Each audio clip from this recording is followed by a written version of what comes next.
செல்வந்தனுக்கு அன்று மரணத்துக்கு நாள் குறிக்கப்பட்டிருந்தது.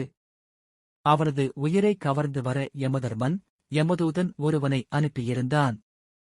செல்வந்தன் வழக்கம் போல காலையில் படுக்கையிலிருந்து எழுந்தான். எழும்போதே அவனுக்கு எதிரே கையில் பாசக்கயிற்றுடன் கூற்றுவனின் சேவகன் நின்று கொண்டிருப்பதை பார்த்து திடுக்கிடுகிறான். யார்லி? உனக்கென்ன வேண்டும்? நான் யமதர்மராஜனின் ஏவலாள்.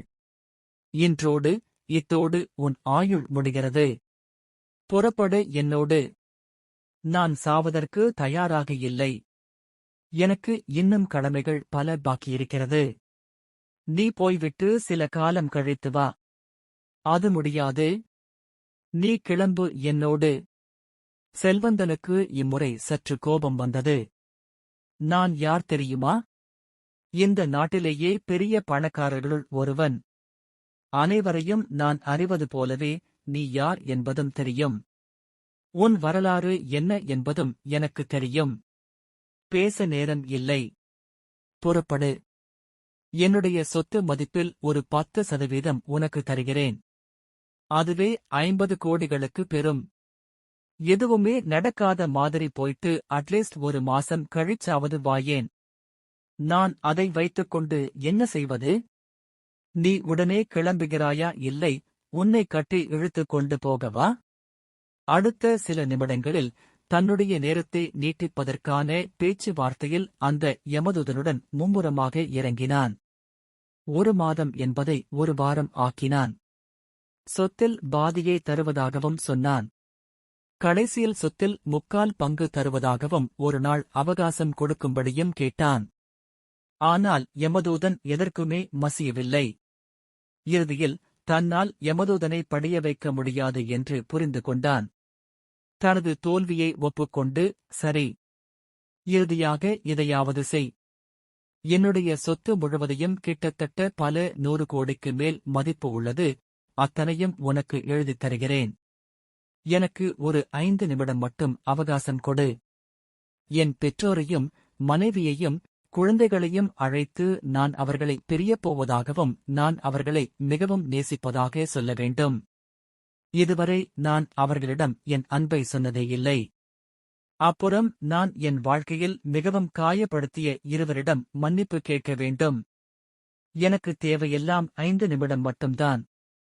இதையாவது தயவு செய்து செய். யமதூதன் பார்த்தான். நான் ஒன்று கேட்கிறேன்.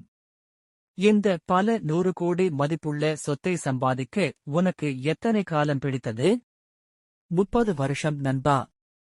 30 வருஷம். ஜஸ்ட் 5 நிமிஷத்துக்கு 30 வருஷமா நான் சம்பாதிச்ச சொத்தை தர்றேன்னு சொல்றேன். இது ரொம்ப பெரிய டீல். பேசாம வாங்கிக் கொண்டால் உன் வாழ்க்கையில் இனி நீ ஒரு நாள் கூட வேலை செய்ய வேண்டாம். 10 தலைமுறைக்கு உட்கார்ந்தே சாப்பிடலாம். எனக்கு உண்மையிலேயே இந்த மனுஷங்களை புரிஞ்சிக்கவே முடியலே. 30 வருஷமா நீங்க பாடுபட்டு சம்பாதிச்சதை 5 நிமிஷத்துக்காக தர்றேன்னு சொன்னா, வாழும்போது ஏன் அந்த ஒவ்வொரு நிமிடத்தோட மதிப்பையும் புரிஞ்சிக்க மாட்டேங்குறீங்க?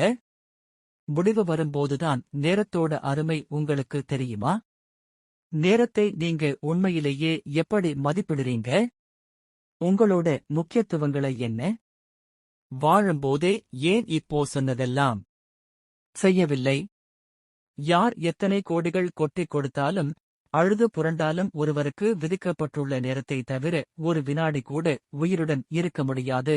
அடுத்த சில நொடிகளில் செல்வந்தனின் உயிர் அவரது உடலில் இருந்து பிரிந்தது.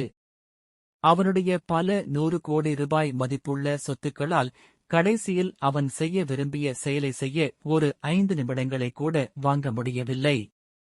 இந்த கதை நமக்கு என்ன உணர்த்துகிறது என்றால், நேரத்தை ஒருபோதும் வீணடிக்காதீர்கள். வாழ்க்கையின் ஒவ்வொரு நொடியின் மதிப்பையும் உணருங்கள். நல்லவற்றுக்கு நேரத்தை ஒதுக்குங்கள். உங்கள் குடும்பத்தார் உட்பட அனைவரையும் நேசியுங்கள்.